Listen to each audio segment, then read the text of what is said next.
आइए सुनते हैं संगीता झा जी की कहानी मिट्टी की गुल्लक। मुन्नी का बचपन कई तरह की कारस्तानियों से भरा हुआ था।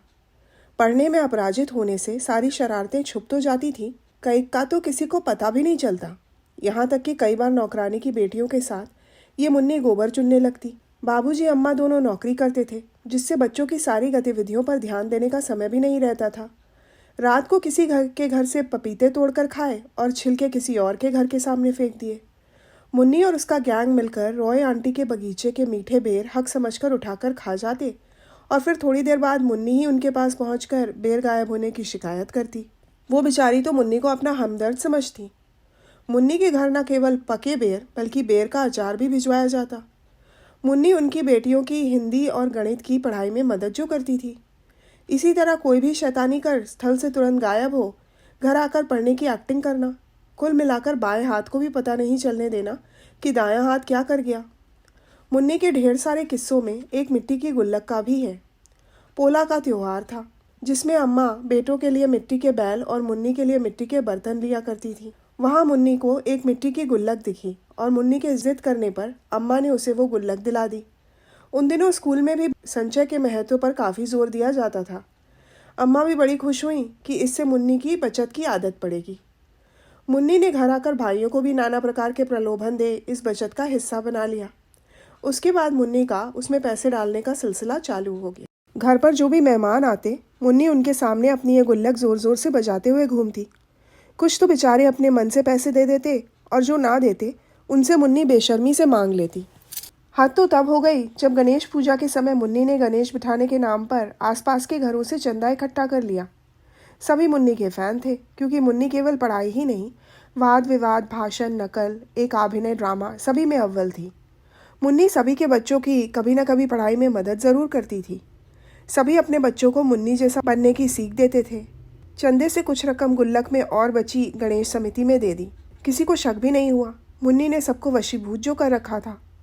ये उन दिनों की बात है जब मुन्नी थोड़ी साफ भी रहने लगी थी।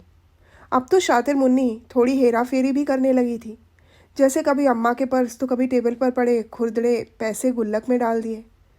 भाई भी इस धंधे में बड़ी ईमानदारी से उसका साथ दे रहे थे। गुल्लक भर रहा था और तीनों अपने सपने साकार होते देख रहे थे।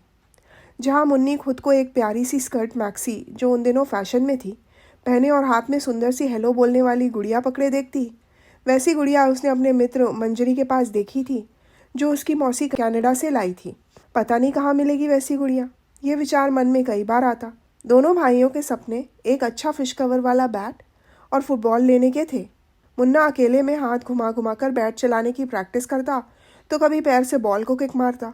सपने तो सपने हैं, पर यहाँ सबको अपने सपने पूरे होने की उम्मीद थी।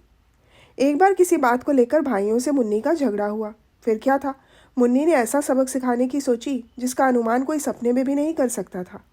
मस्त मुन्नी गुस्से में गुल्लक घर के बाहर लेकर निकल गई।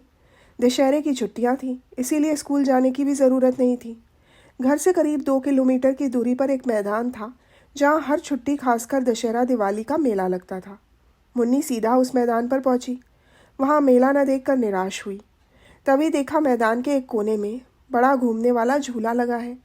स्कर्ट मैक्सी, गुड़िया, चूड़ी के सपनों का गला घोटकर एक नया सपना साकार करने की सोची। सीधे झूले वाले के पास पहुंची और अपनी गुल्लक जोर से ज़मीन पर पटक दी। गुल्लक टूट गई, सारे पैसे ज़मीन पर बिखर गए। ये उन दिनों की बात है जब लोग बड़े सच्चे और ईमानदार थे। मुन्नी ने वहाँ खड़े लोगों की मदद से ज़मीन पर गिरे पैसे बटोर कर एक कपड़े की थैली में भर लिए, जो घर से ही अपने साथ लाई थी। मुन्नी जोश में भी अपना होश नहीं खोती थी। उसके बाद तो मुन्नी भी अपने सपनों जैसी उड़ने लगी। तितली बनकर मैदान पर नज़र डाली और फिर झूले के पास आकर झूले में बैठ गई। झूले में बैठे हुए भी उसकी पूरी नज़र पैसे की थैली पर थी। हर एक चक्कर के बाद गिनकर पैसे देती जा रही थी। उसे ऊपर जाते समय ऐसा लग रहा था मानो वो चिड़िया बन गई हो और अब ये मस्त गगन ही मानो उसका घर हो। आसमान की ऐसी सैर करने वाला शायद वो पहला और आखिरी झूला यात्री हो। धीरे धीरे समय ढल रहा था, अंधेरा छा रहा था। वो सिर्फ झूले ही जा रही थी। पैसों की थैली हल्की हो रही थी। झूले वाला परेशान हो रहा था। उसने मुन्नी को कई बार याद दिलाया कि शाम हो रही है और अब वो झूला छोड़ दे और घर जाए। लेकिन मुन्नी ना तो केवल हठी बल्कि उतनी ही सनकी भी थी। उसके कानों में जूं भी न रेंगी। अपने अनुजों से बदला लेने का ये एक अनोखा अंदाज था। जब तक थैली पूरी तरह से खाली नहीं हुई, मुन्नी झूले से नीचे नहीं उतरी।